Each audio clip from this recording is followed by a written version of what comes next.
Grace and peace be multiplied to you. Thanks for joining me on our verse of the day. Today's verse was Proverbs chapter 29 and verse number 4. Now, the book of Proverbs is a book that is very practical in daily experience and daily life. It is filled with instructions that we will do well to consider. And it was written by Solomon. Solomon is considered to be the wisest man that ever lived, even by God himself. For he said of him that there shall not another after him come that will be so wise as he was. And so it is a privilege to read from this man's life, the words he spoke, and of course his experience. Now, in Proverbs chapter 29 and verse 4, there it says that the king by judgment establishes the land, but he that receives gifts overthrow it.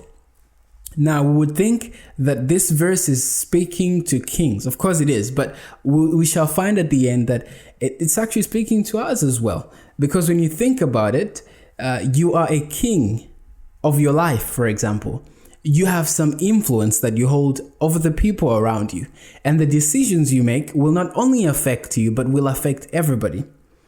And so basically, the crux of this verse is teaching everybody leadership skills.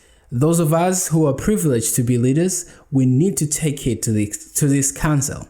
It says that the king establishes the land by justice, but he who receives bribes overthrows it. Now, by judgment, the equivalent of that is justice. You know, if a nation is established on justice, where there's fairness and equity, where there's no discrimination, and where there's no mistreatment of a certain group of people, which we see happening in the world today, the country or the land or the government is prosperous and the people are happy. In fact, if you go back to verse number 2 of Proverbs 29 says, when the righteous are in authority, the people rejoice. But when the wicked bears rule, the people mourn. And this connects with Daniel chapter 2, verse number 22. It says that it's the Lord that puts kings and removes them.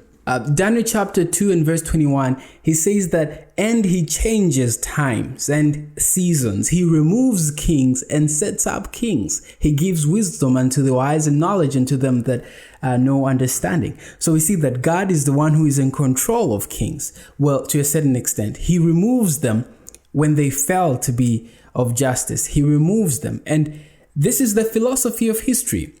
A kingdom is not prosperous because it is prosperous. No, a kingdom is only prosperous as long as it is in accordance to God's will. Well, a kingdom may be prosperous and evil, but that prosperity is only for a short time.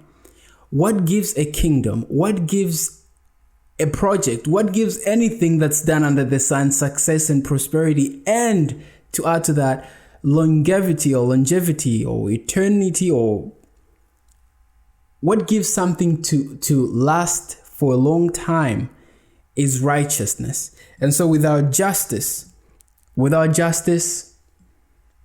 the land perish.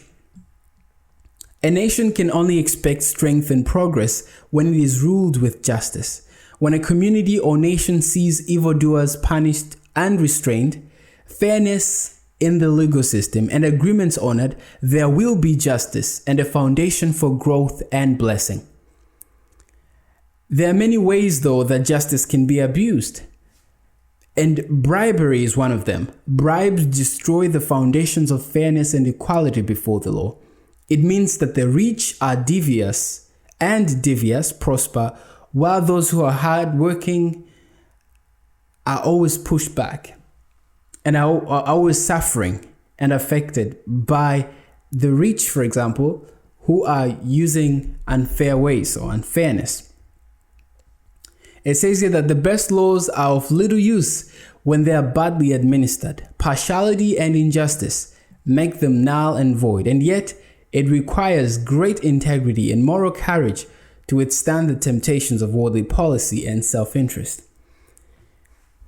Now, when you look around the world today, everywhere you turn around, even in the best countries, in the so-called first world countries, there is still injustice. We still see injustice, whether it be racial, whether it be political injustice, whether it be injustice in terms of how resources are distributed, even worldwide, there's still injustice.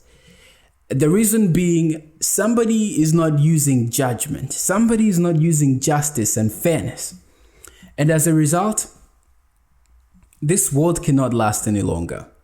We cannot continue like this. But friends, I want to point you to someone who is just and fair. His name is Jesus Christ. He is the King of Kings and Lord of Lords, and he is just and fair. Well, justice and righteousness are the foundation of his throne, and he will forever be our King. Receive him today, and he will change your life. The world around you may throw things at you. The government may be unjust to you. People may be unjust to you. But no matter what happens around you, remember that you have a king. You have a king who is above all. You have a king who is all in all. And because of this Jesus, we can have this hope that one day there will be complete justice and complete fairness. At the same time, when we are put in responsibilities of power and authority, let us always remember and be careful to use judgment and justice and fairness and equity, and never at all allow corruption or bribery.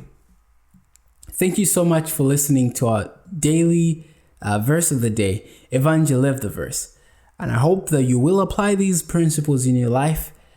And let's meet tomorrow as we continue learning more about Jesus. And of course, if you have anything to share, any thoughts, ideas, questions, please make sure to put them in the comment section. God bless you, and see you tomorrow.